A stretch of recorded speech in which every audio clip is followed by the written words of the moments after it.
Ara sortim d'un altre projecte mare, diguéssim, que és Ireom.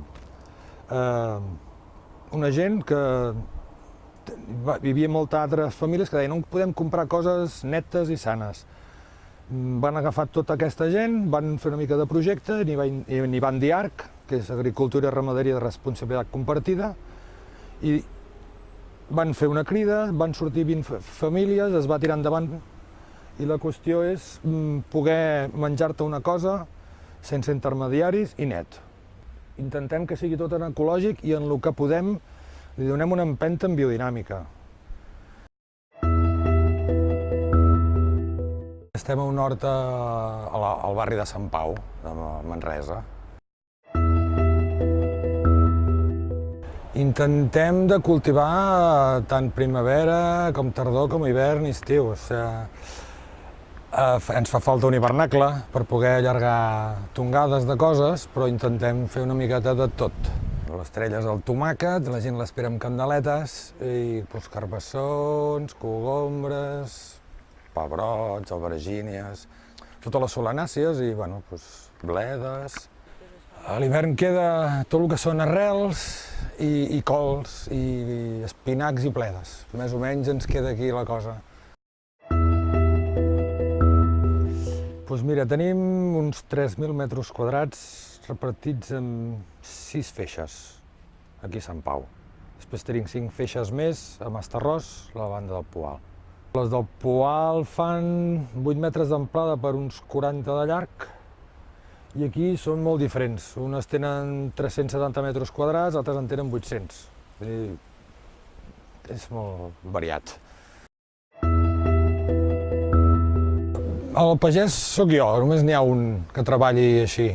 Vam començar que érem 3, hem acabat un, però la gent ve a fer hores, col·labora. El projecte és per 20 unitats familiars, venen a buscar la caixa cada setmana.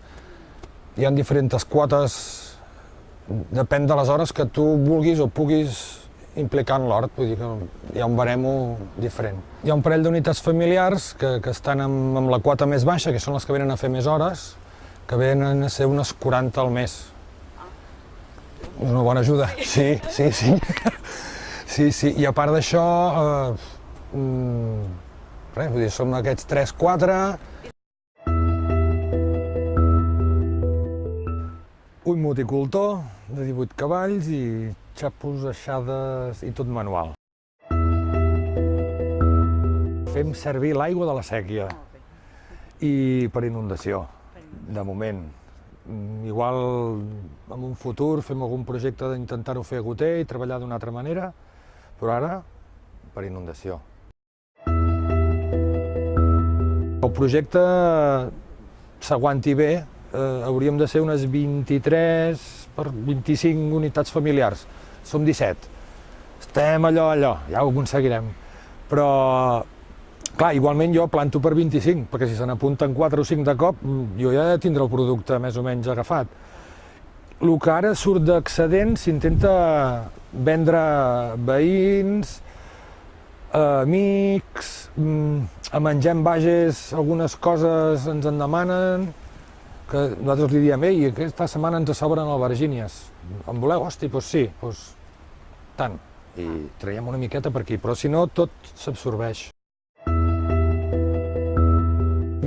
Mirant-ho una mica, abans hi havia moltes més trossos d'horta deixats, ara se n'han recuperat molts.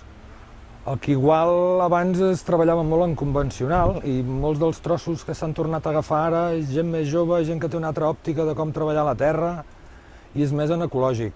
Hauria d'anar millor. El que passa és que hi ha moltes empreses com els transgènics i tot això que no ajuden en res. I això és un problema molt gros, perquè si ja no pots tindre ni el teu banc de llavors, plantes un tomàquet i et ve algú i dius d'on has tret la llavor? No l'has comprada? Multa. Esperem no arribar aquí, esperem que ben bé cap a l'altra banda.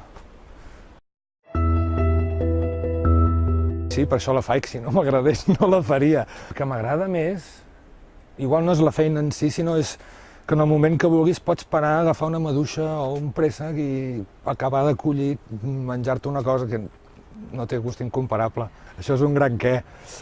Lo dolent, lo en contra... El terra és molt avall, és que és l'única cosa. És un gesto molt repetitiu quan estàs ajupit, quan... I clar, això, vulguis o no, acaba passant factura. Si no estigués tan avall, hi hauríem més pagesos. Això també t'ho he de dir.